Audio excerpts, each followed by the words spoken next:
Anteriormente, em My Lovely Liar, Sol-hee é uma garota com o dom de detectar mentiras. E Kim Do-ha é um compositor famoso por suas músicas, mas que nunca mostra seu rosto em público. Um dia, Kim se mudou para o apartamento ao lado de Sol-hee e eles começaram a se encontrar o tempo todo. Sol-hee ficou curiosa sobre Kim, pois seus poderes de detectar mentiras não funcionavam com ele. Mas com o tempo, ela foi se apaixonando por ele e ele por ela. Sol-hee acabou descobrindo que seu novo amor havia matado alguém. Quando Kim disse que era inocente, Sol-hee detectou que ele estava mentindo e isso a deixou sem chão. Depois de muito conflito, ela decidiu ouvir toda a versão dele.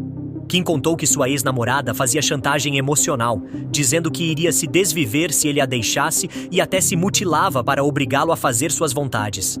Até que um dia, ele não aguentou mais e terminou com ela. Ela desapareceu e, como encontraram o sangue dela nas roupas dele, Kim se tornou o principal suspeito do desvivamento. O corpo nunca foi encontrado e por isso ele foi absolvido. Como Kim se culpa pela morte da ex-namorada e acredita ser o responsável pelo que aconteceu, os poderes de Sol-hee indicaram que ele mentiu quando disse que era inocente, pois ele realmente acredita que a matou quando decidiu terminar. Com tudo esclarecido, os dois começaram a namorar e tiveram vários momentos inesquecíveis juntos. Mas a felicidade não durou. O corpo da ex-namorada de Kim foi encontrado, e a mídia descobriu que o suspeito é o compositor misterioso que trabalha com a cantora mais popular da Coreia. Agora, o ex-namorado da protagonista, que é policial, está investigando Kim, e o irmão da ex-namorada de Kim quer matá-lo. Por isso, hoje seguimos com o penúltimo capítulo dessa história. E se você chegou aqui de paraquedas, aconselho a maratonar esta playlist para entender todos os detalhes do K-drama e depois voltar aqui. A história continua com Kim chegando em casa, e Eun-ho está de tocaia esperando por ele. Quando a porta do elevador se abre, alguém para em frente à porta de Kim e Eun-ho o atinge. Mas aquele não era Kim Seung-ju. Kim chega logo em seguida e vê Eun-ho e o homem ferido no chão. Eun-ho tenta atacá-lo, mas Kim consegue se defender. Sol-hee abre a porta e vê a briga, mas Kim fecha a porta para protegê-la. Enquanto Kim tenta se defender, Sol-hee liga para a polícia e também para Gan-min, seu ex-namorado policial. Sol-hee vê Kim sendo estrangulado e bate em Eun-ho com um guarda-chuva, mas ele a joga no chão. Eun-ho pega novamente e quando vai golpear Kim, Gan-min chega, o imobiliza e dá voz de prisão. Enquanto Eun-ho é interrogado, Kim e Sol-hee prestam depoimento. Gan-min fica bravo com Sol-hee e diz que ela deveria ter esperado em segurança até a polícia chegar. Gan-min também diz a Kim que ele havia dito que Eun-ho não machucaria outras pessoas, mas agora um homem inocente está correndo o risco de perder a vida. Sol-hee diz que Kim também é uma vítima nessa história, mas Gan-min fala que Kim foi o único que não se machucou, enquanto as pessoas ao seu redor corriam perigo. A secretária de Jo liga e informa que a notícia de que Kim Do-ha é suspeito em um caso de assassinato se espalhou por toda parte. Após ver que tudo veio à tona, Jo ordena que emitam um comunicado dizendo que a empresa não trabalha mais com Kim Do-ha e que não sabiam sobre seu passado. A cena muda para Kim carregando Sol-hee nas costas porque ela torceu o tornozelo. Ele pede que ela nunca mais se coloque em perigo novamente e se desculpa por envolvê-la nisso. No dia seguinte, os repórteres abordam Kim e perguntam se ele é o compositor Kim Do-ha e o suspeito Kim Seung-ju. Kim responde que sim. Os repórteres perguntam se ele desviveu Choi Eom-ji e Kim responde que não. Um repórter pergunta por que ele se escondeu por tanto tempo, se é inocente. Kim responde que foi porque ninguém acreditou nele, assim como agora, e finaliza dizendo que provará sua inocência. Mais tarde, Kim diz a Sol-hee que quer pegar o verdadeiro culpado, mas Sol-hee fala que isso é perigoso. Kim diz que pessoas inocentes estão se machucando por causa dele e que não vai mais esperar a polícia resolver as coisas. Ele mesmo vai encontrar o culpado. Através do irmão de Jo, Kim fica sabendo que o pai de Eom-ji roubava o dinheiro dela e a agredia. Ele começa a suspeitar que o pai de Eom-ji talvez seja o verdadeiro culpado. Kim conta a Sol-hee que vai para sua cidade natal porque descobriu algo e precisa encontrar alguém.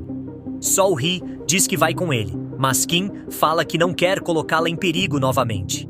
Ele a abraça e pede para ela não se preocupar com ele. A cena muda para Eun-ho sendo levado para o presídio. Antes de ir, ele diz a Gun-min que deixou um caderno em seu armário e que ele não pode confiar nos policiais de Hacheon. Gun-min encontra o caderno e descobre que a polícia excluiu uma testemunha do caso que viu Kim e Eom-ji juntos na praia. A deputada Yeon-min liga para o policial Jin-hyuk e ameaça parar de ajudar no tratamento da filha dele, e diz que o filho dela não pode ser o culpado, não importa o que aconteça. A mãe de Sol-hee se encontra com o ex-marido e conta que a filha deles está saindo com um assassino. Os pais de Sol-hee vão falar com ela, mas descobrem que ela fechou o café temporariamente. Sol-hee vai atrás de Kim e diz que prometeu esperá-lo, mas não conseguiu ficar parada enquanto ele passava por tudo aquilo sozinho. Eles vão ao banco onde Yeon-ji trabalhava e descobrem que quando ela desapareceu, o pai dela foi diversas vezes ao banco exigindo receber o seguro de vida dela. Agora que encontraram o corpo, ele finalmente conseguiu receber o dinheiro do seguro. Eles vão até a esposa do pai de Yeon-ji, mas ela mente dizendo que não sabe onde o marido está. Sabendo que ela mentiu, Sol-hee a pressiona e eles descobrem que ele está em um cassino. Mas os seguranças não os deixam entrar. Por sorte, um antigo cliente de Sol-hee era o dono do lugar e os deixa entrar. Kim fica chocado ao descobrir que Sol-hee tinha contatos com os gangsters da cidade. Kim encontra o irmão de Jo no cassino e pergunta o que ele estava fazendo. Ele mente que estava tentando ganhar uma grana para pagar suas dívidas. Kim pergunta se ele sabia que o pai de Eom-ji estava lá. E Jae-chan confessa que estava tentando encontrar Choi Yong-guk primeiro para conseguir mais dinheiro de Do-ha. Alguém começa uma briga no cassino e Kim percebe que é o pai de Eom-ji. Kim agarra Choi Yong-guk e pergunta por que ele desviveu a filha, mas ele responde que não a matou e Sol-hee confirma que ele está falando a verdade. Choi Yong-guk diz que já esperava que algo assim acontecesse, pois seus credores o avisaram que se ele não pagasse suas dívidas, eles iriam atrás de sua filha e venderiam seus para quitar a dívida. Ele admite que tentou tirar proveito da situação e por isso fez um seguro de vida para ela. Kim pergunta como ele pôde fazer isso com a própria filha, mas Choi Yong-guk diz que foi ele quem a matou. Mas Sol-hee diz que Kim não a matou. Choi Yong-guk pergunta a Kim se aquela era sua próxima vítima, e o dono do cassino o derruba no chão. O gangster sacode o velho e pergunta quem é o verdadeiro culpado. Choi Yong-guk diz que Jae-chan gostava de Eom-ji e que ele a perseguia o tempo todo. Jae-chan foge e Kim vai atrás dele. Ele tenta despistar Kim em um beco, mas Kim consegue bloqueá-lo com o carro. Kim o agarra e pergunta por que ele matou Eom-ji, e ele confessa que a matou. Mas em seguida, começa a rir e diz que estava brincando. Jae-chan fala para Kim que Eom-ji não ficou esperando sentada por ele, e diz que eles ficaram íntimos enquanto Kim estava longe. Mas Sol-hee aparece e diz que ele está mentindo. Kim pressiona e pergunta se ele matou Eom-ji, mas Jae-chan empurra Kim, faz Sol-hee de refém e ameaça machucá-la se eles se aproximarem. Sol-hee detecta que Jae-chan está mentindo e avisa que ele não vai machucá-la, mas Kim fala para Jae-chan soltar Sol-hee e promete que eles não irão atrás dele. Ele solta Sol-hee e foge no carro de Kim. Sol-hee pergunta por que Kim o deixou ir e ele responde que nunca a colocaria em perigo. Gun-min encontrou a testemunha que foi ignorada pela polícia. A testemunha disse que viu um homem de camisa vermelha deixar Eom-ji na praia e minutos depois voltar para buscá-la. Mas de acordo com as notícias, Seung-ju afirmou que saiu e não voltou à praia naquela noite. Gun-min pergunta o que aconteceu depois, mas a testemunha afirma que foi embora logo em seguida. Kim se encontra com Jo e conta que foi a Hacheon encontrar o verdadeiro culpado pela morte de Eom-ji. Kim diz que encontrou Jae-chan lá e pergunta se ele sabia que Jae-chan gostava de Eom-ji. Jo diz que sabia que o irmão tinha uma queda por ela, mas nunca contou, pois o clima ficaria desconfortável. Kim pergunta a Jo se ele sabe onde Jae-chan está, e Jo pergunta se Kim suspeita dele, e Kim confirma que sim. Jo diz que sabe que o irmão causa muitos problemas, mas que ele nunca mataria alguém. Jo fala que ele e o irmão mentiram para a polícia para tirá-lo da cadeia, mas agora ele está suspeitando do seu irmão. Jo diz que está decepcionado e manda Kim ir embora. Gun-min encontra o policial Jin-hyuk e pergunta se ele realmente aceitou o dinheiro da deputada Yeon-min para inocentar o filho dela. E o policial Jin-hyuk diz que ele está indo longe demais. Gun-min fala que o respeita muito e que ele deve ter seus motivos para ter feito isso. mas que ele ainda pode corrigir seu erro. Mas Jin-hyuk manda Gun-min parar de se intrometer e um repórter acaba ouvindo toda a conversa. Sol-hee encontra seu pai e eles vão a um restaurante. Ela pergunta onde ele esteve por todos esses anos, mas ele fala que veio falar sobre o namorado dela. Seu pai diz que ela nunca teve uma vida normal por causa dele e da mãe dela, que ela não tinha amigos e não podia confiar nas pessoas por causa das mentiras que elas contavam. Tudo o que ele deseja é que ela encontre um homem legal com quem possa ter uma vida normal. Sol-hee diz que Kim é inocente e que ele nunca mentiu para ela, por isso ela se sente bem com ele. Seu pai fica feliz e aliviado. Kim encontra Sol-hee triste porque sua tartaruga desapareceu e a ajuda a procurar. Por sorte, Kim encontra a tartaruga embaixo da pia e Sol-hee fica muito feliz por ter encontrado sua amiguinha.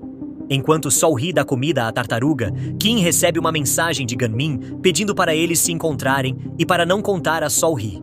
Kim vai ao encontro e Gun-min fala que uma testemunha o viu voltando para a praia na noite da morte de Eom-ji. Kim afirma que não voltou para a praia naquela noite. Gun-min fala que Kim não foi assistir ao jogo de futebol naquela noite e Kim confessa que não. Ele também admite que Jo e o irmão mentiram para fornecer seu álibi. Kim diz que contou toda a verdade em seu último depoimento. Gun-min diz que um homem de camisa vermelha se aproximou de Choi Eom-ji na praia enquanto ela estava sozinha e pergunta se ele suspeita de alguém. Kim diz que talvez fosse Jae-chan e conta que recentemente descobriu que ele gostava de Eom-ji e a perseguia. Gun-min pergunta se ele está suspeitando do homem que fabricou seu álibi e Kim responde que sim.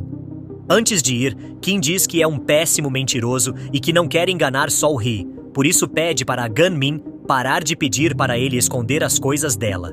Depois que sua filha quase morreu por complicações da doença, o policial Jin-hyuk diz à deputada Yeon-min que não quer mais o dinheiro sujo dela. O policial se encontra com Gun-min e entrega o anel que encontrou com o corpo de Eom-ji. Ele confessa que recebeu dinheiro da deputada para encerrar o caso como suicídio. Ele diz que o anel pode ser de Kim Seung-ju e orienta Gun-min a procurar pela arma do crime, ou descobrir se ele guarda algum pertence da vítima. Jin-hyuk se desculpa e diz que só fez o trabalho sujo para a deputada porque sua filha precisava do dinheiro para o tratamento médico.